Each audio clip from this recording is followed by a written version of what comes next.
I no longer care about what Bruce Springsteen has to say about things. So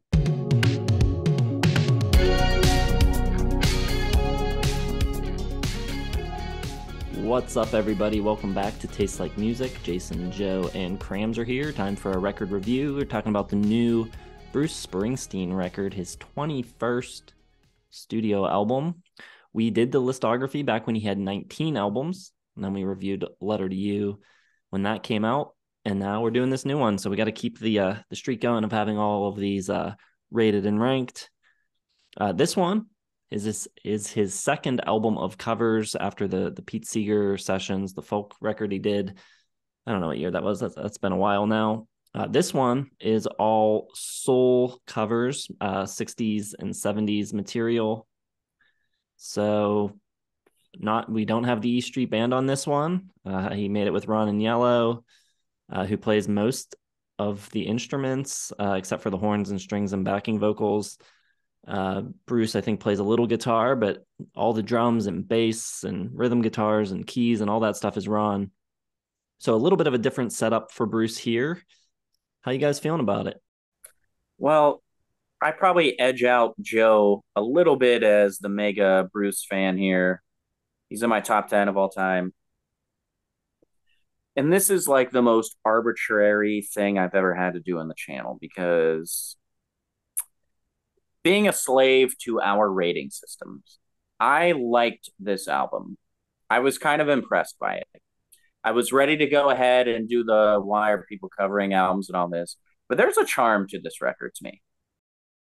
That said, I'm just going to go out and say I'm still only giving it 2.5, even though I like it, because I don't think I will ever listen to it. And this is like a monumental line in the channel where it's like, this is my hard line between 2.5 and 3. I will never listen to this again. There's just no need to. But I did like it kind of a lot. But also, like, if I went to a Bruce show and he did at least 5 of these covers, I would be pissed. So I'm kind of in turmoil right here, and I will elaborate later, but I want to hear what Joe has to say. all right, you're definitely a bigger Springsteen fan than I am. He's nowhere near my top 10. That being said, I do like him, and I think this is a very good album. And I was kind of in the same mood you were. Like, why are we listening to Bruce Springsteen cover these Motown and old school soul and R&B songs? And then I listened to it and I was like, okay, well, I guess the reason is he was bored and wanted to put out another album. I don't know. It doesn't matter. He doesn't need a reason to do this. This is like so in his wheelhouse. And you don't get any of that like strained, overwrought, overcompensating Bruce Springsteen vocals here. He is so relaxed and just kind of, well, Jason thinks everything is overwrought, but for the most part, maybe one or two times he goes a little too the boss. But for the most part, I think he's very, is in his groove, not overcompensating, has a nice warm sound. It reminds me of stuff he was doing back in the early 80s, just sort of like channeling those R&B artists, the soul artists, the Stax artists that he grew up on. And it sounds like he's having a lot of fun. And I was taken aback by how pleasant a lot of these covers are. They are covers, yes, but I'm going 3.5 stars, and I like it more than Letter to You. I'd rather listen to this than Letter to You. I don't think it's quite as good as Western Stars. I think that was a very good late period album, but I would just rather him play and cover these great songs than listen to sort of the Bruce Springsteen write his own songs and play songs that just don't hold up. These songs hold up to his best songs because they are most of them as good as his best songs. So the songwriting's there. He loses a couple points because it's a covers album, but I think it's quite good. And 3.5 stars is probably as high as I'm going to go for any cover album. But I disagree completely, but I think we're almost as enthusiastic about this album because I still want to know what Bruce has to say because I really liked Letter to You. And like he had a song in my songs of the year for that year in 2020. And I still think like his best strength is not his sound, not his performance. It's his voice. It's his identity, his artistic identity. Like, so automatically, if he's doing a covers album, like I want to hear what he has to say originally all the time. So a covers album is always going to go down with me. But this is a good covers album. I think maybe it'll get up to 3 for me after time. But right now, I'm just like, if you got it in you, just do another fucking album, dude. Like that's where I'm thinking. I no longer care about what Bruce Springsteen has to say about things, so I'm fine with this. It's way better than the Phil Collins soul R&B cover album from a few years back. That goes without saying. All right. Well, first I'll start with the good things. I think it's a pretty good song selection. I don't think it's all like super obvious soul choices. It's not like My Girl and stuff like that. I think there's like some deep cuts, but not like super obscure, like still songs that you'll know. So I think it's a good selection of songs. Like I was saying, everything else was played by Ron and Yellow. I think it sounds good. I think it has a really like live band feel. It feels like a bunch of like top tier hired gun musicians. It's really well played. I think it sounds really good. For me, the drawback are the vocals.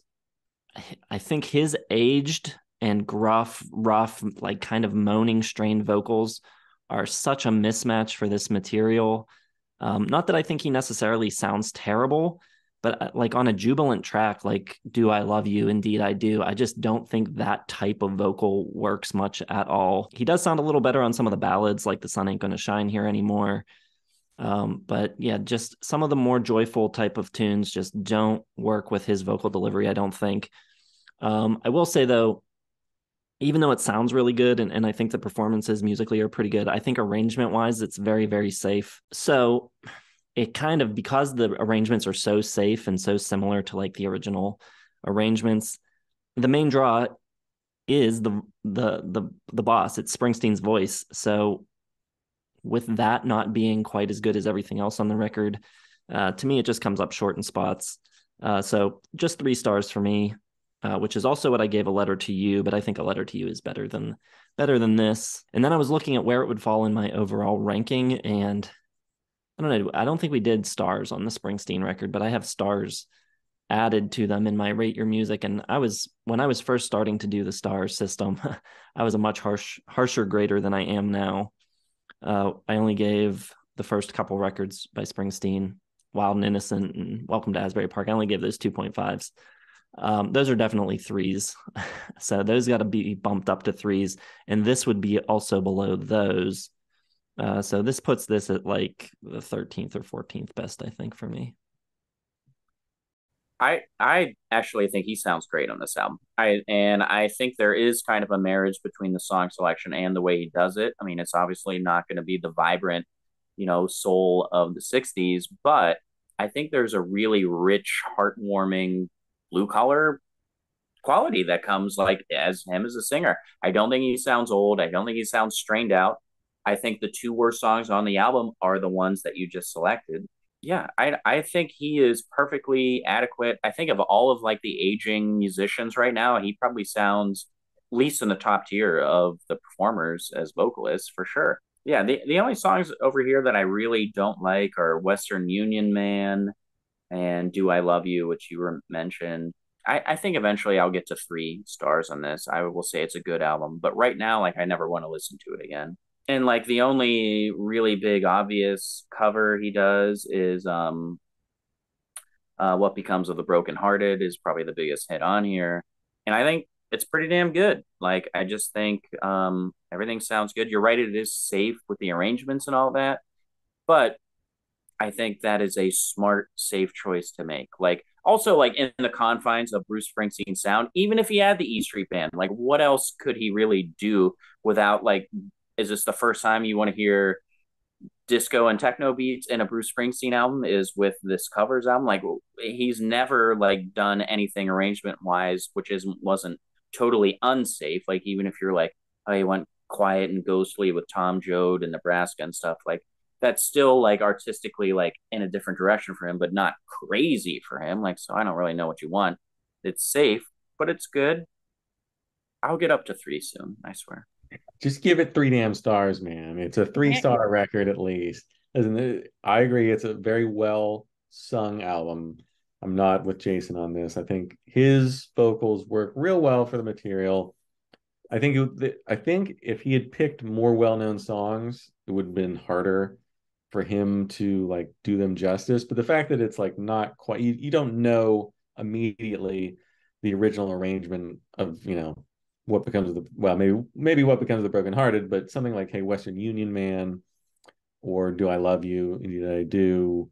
Like you don't immediately think, oh, well, this can't reach the original. Like when I hear Night Shift or Only Song Survive or Hey Western Union Man, like I don't like immediately think of the original. So I'm hearing Bruce sing it. I'm like, this is good. I'm not getting like fear of missing out the original version or something. Like I like this version.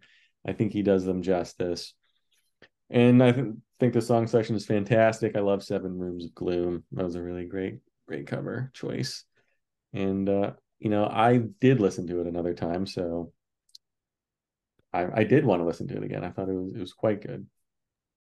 Yeah, I think Night Shift and The Sun Ain't Gonna Shine Anymore are probably my two favorite on it. I would not want him necessarily to do super different arrangements. I think it's fine that he stuck pretty close and played it safe. But if you're going to do that, you better sing the hell out of it. And I just don't know that he did. I think he's a great singer. Like I don't know what you're not hearing. Like I really don't. I don't know either, but whatever it is, I'm not hearing it. So, but let us know what you think. Did you listen to this record? How do you feel? Let us know in the comments. Make sure you hit the like button. Subscribe to the channel if you have not yet done so. Hit the bell for notifications. Thanks for watching. We'll see you in the next one.